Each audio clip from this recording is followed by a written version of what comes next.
Olá pessoal, tudo bem com vocês? Bom, hoje eu gostaria de falar da adaptação do metabolismo energético no estado absortivo, no estado alimentar absortivo, que nós também conhecemos como pós-prandial, a pós-alimentação. Estado absortivo porque durante esse período, né, após a alimentação, as fontes de nutrientes e moléculas energéticas provém então da alimentação. Tá? A fonte de moléculas energéticas, como glicose, particularmente glicose, provém então da absorção do trato gastrointestinal a partir da digestão e absorção de alimentos. Então, os macronutrientes da dieta, que são carboidratos, né, lipídios e proteínas. Numa dieta usual, a maior parte é de carboidratos, tá? Em torno de 50% a 60% é carboidrato. Lipídios em torno deve estar, né, abaixo de 30%, e proteínas entre 10% e 20%. Então, à medida que esses macronutrientes são digeridos, eles vão sendo absorvidos então a partir do nosso intestino para a circulação e servem tanto como fonte energética, particularmente a glicose, produto da digestão de carboidratos, como também vão servir como substrato para reserva energética para utilizar depois do estado absortivo, ou seja, durante o jejum ou o estado pós-absortivo. Então, os carboidratos, aí nós podemos dizer que o principal carboidrato da nossa alimentação é o amido, é um polissacarídeo formado por moléculas de glicose, que à medida que é digerido, né, primeiramente aí pela amilase salivar, depois a amilase pancreática e depois particularmente pela maltase. Então, nós temos como fruto da digestão de carboidratos, aí no caso particularmente o amido, a glicose. E a glicose, sem dúvida, é o principal monossacarídeo que vai servir de fonte para energético durante o estado absortivo. Isso não quer dizer que a glicose também não seja utilizada como fonte energética durante o estado de jejum. Só que durante o estado de jejum, a glicose, a manutenção dos níveis de glicose ou de glicemia no sangue, que será fonte energética para alguns tecidos, ela não provém, essa manutenção, né, da glicemia não provém do alimento, os carboidratos. Nós estamos agora com o trato gastrointestinal vazio, ela provém de reservas internas ou de produção de glicose interna, e apenas alguns tecidos vão conseguir captar bem glicose para utilização, né? Ao contrário do estado absortivo, onde a maioria dos tecidos, né, de forma geral, consegue captar e utilizar bem a glicose como fonte energética. Então depois na próxima aula, nós vamos conversar um pouquinho sobre o estado de jejum e a utilização então dos nutrientes como fonte energética e das reservas, né, de nutrientes como fonte energética durante o jejum. Entretanto, então, durante o estado absortivo, a glicose é a principal fonte energética. E sabemos que à medida que ela é captada pelos tecidos, ela sofre, né, a quebra, a oxidação parcial, né, em várias etapas, um processo que nós chamamos de glicólise, formando ao final o ácido pirúvico, que é 2 moléculas de 3 carbonos, né, a partir de uma de glicose. Esse processo se forma uma pequena quantidade energética em nível de substrato, né, fonte para síntese de ATP. E esse piruvato formado na glicólise, então, ele é oxidado ao grupo acetil para servir de substrato no ciclo de Krebs, como nós já conversamos anteriormente. Eu diria para vocês então que no estado absortivo, a principal fonte do grupo acetil que entra no ciclo de Krebs é, sem dúvida, a glicose a partir da glicólise e formação do piruvato. Durante o estado de jejum, nós vamos ver que a principal fonte na maioria dos tecidos, né, e à medida que o jejum fica mais prolongado, a principal fonte, né, para a produção do grupo acetil que entram no ciclo de Krebs será de fato os ácidos graxos, ou seja, as gorduras. Então, a oxidação dos intermediários do ciclo de Krebs, como nós já conversamos, vai transferir, vai permitir a transferência de elétrons para a cadeia respiratória, onde há a grande formação do ATP. Parte da glicose, particularmente do fígado e no músculo, né? Então, parte dessa glicose absorvida pode ser reservada, né, para posterior utilização, na forma de um polímero que nós chamamos de glicogênio. E esse processo é chamado de glicogênese hepática e glicogênese muscular. Esse processo biosintético, né, onde nós vamos reservar de glicose num polímero de alto peso molecular, ele é um processo, então, que demanda gasto de energia. Então, nesse processo, nós temos a utilização de ATP. Esse processo ele é estimulado, ele é ativado à medida que o balanço há um balanço positivo da produção de ATP em relação ao ADP, em relação ao uso do ATP, né, tanto no fígado quanto no músculo. Isso vai ativar, então, as enzimas sintéticas que vão armazenar glicose, né, polimerizar a glicose na forma de glicogênio. Só que esse é um processo limitado, ou seja, apenas em torno de 5% da massa hepática vai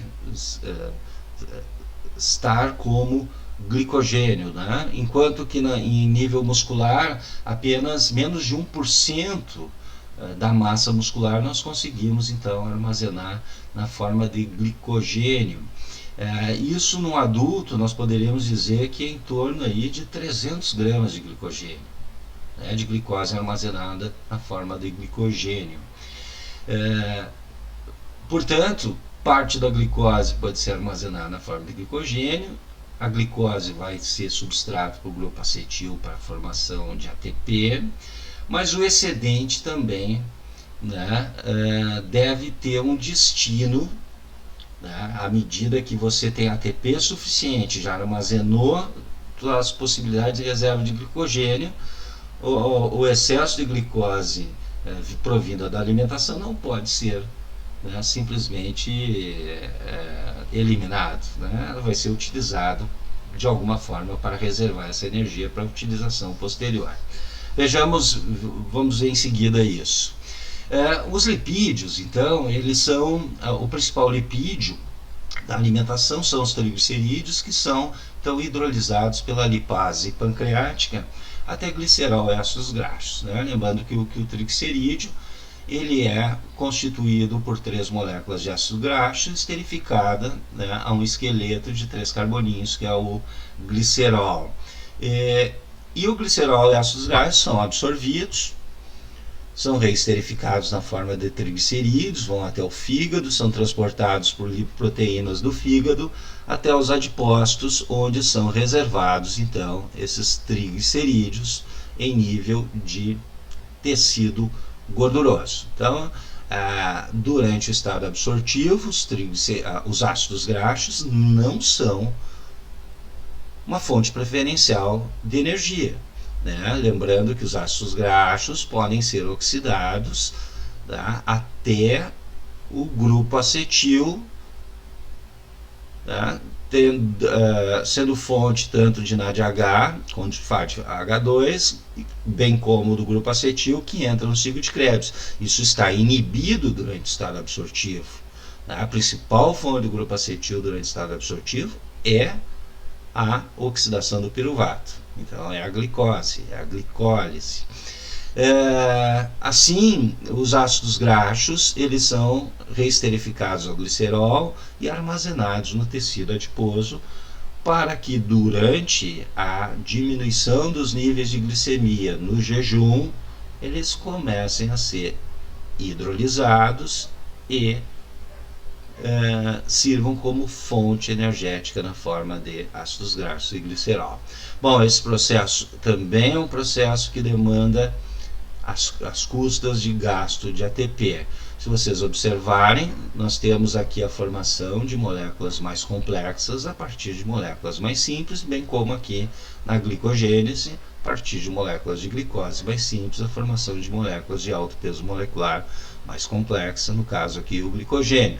Essas biossínteses em nível celular, elas demandam utilização de energia, pois são, né, reações endotérmicas, são reações como a gente pode caracterizar como anabólicas, né? Então, no estado absortivo, o metabolismo de reserva, o metabolismo biosintético, ele está ativado, né? E depois nós vamos ver na próxima aula que durante o jejum essas reservas são fonte energética e, portanto, metabolismo catabólico, metabolismo de hidrólise, metabolismo de diminuição da complexidade estrutural e energética das moléculas, aí sim ele está ativado no estado de jejum.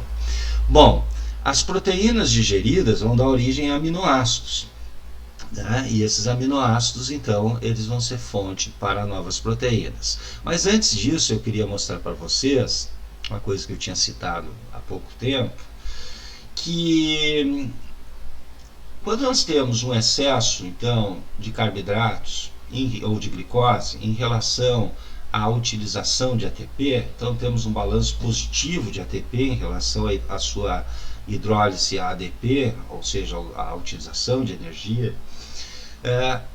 Esse excedente de glicose, né, que vai dar origem, então, a partir da via glicolítica, piruvato e ao grupo acetil. Então, esse grupo acetil aqui, ele pode ser deslocado para a síntese de ácidos graxos. De fato, após a oxidação do piruvato e a formação, então, do grupo acetil, né, entrando no ciclo de Krebs, nós sabemos que o grupo acetil, através da coenzima A, forma o ácido cítrico. E o ácido cítrico, ao longo do ciclo de Krebs, acaba sofrendo descarboxilações, oxidações, até a regeneração do ácido oxalacético. Num caso de balanço energético positivo, né, de saldo de ATP positivo, o ciclo de Krebs ele pode ser, então, desviado. Ou seja, logo após a formação do ácido cítrico, em vez dele continuar, né, no ciclo do metabolismo, no ciclo de Krebs, ele pode ser quebrado em ácido oxalacético, regenerando o ácido oxalacético que foi utilizado, e grupo acetil novamente. Ou seja, nós entramos com o grupo acetil e logo na primeira etapa do ciclo de Krebs, esse grupo acetil sai do ciclo de Krebs na forma de acetilcoenzima A. Essa acetilcoenzima A, então nós estamos tendo um desvio metabólico aqui, ela vai ser, então, esse grupo acetil ele vai ser condensado, vários grupos acetis condensado e reduzido, vão receber hidrogênios do NADH, né? Tanto do NADH quanto do FADH2. Então, à medida que eles são condensados e reduzidos, nós formamos moléculas de ácido graxo. Isso é conhecido como lipogênese, e claro, demanda também, é um metabolismo anabólico e demanda também consumo de ATP.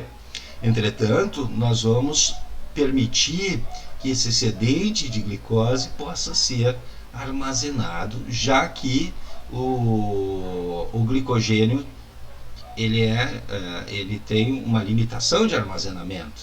Então nós conseguimos aqui, de certa forma, transformar carboidratos em lipídios. E esse tipo de armazenamento, ele de certa forma é ilimitado. Os ácidos graxos, então, vão ser esterificados com glicerol. Esse glicerol também, ele pode ser, a fonte desse glicerol aqui também é a via glicolítica, né? Durante a via glicolítica nós formamos glicerol, e lá, principalmente em nível tanto hepático quanto de células de gordura, né? a glicose ela pode ser fonte de glicerol em vez de piruvato, para então que esse glicerol possa servir como molécula estrutural que vai servir como base para a esterificação de novos ácidos graxos e formação de triglicerídeos. Ok? Então nós podemos ter reserva de triglicerídeos a partir exógena, né, a partir de lipídios exógenos vindos da alimentação, mas também a partir de lipídios formados tanto em nível hepático, né, principalmente hepático, síntese de ácidos graxos, como também em nível de tecido gorduroso.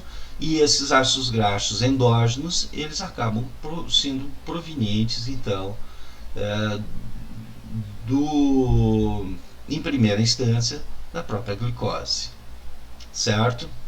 Bom, aqui os aminoácidos, né, que vão ser absorvidos e entrar na circulação, eles não são utilizados como fonte energética durante o estado absortivo, tá?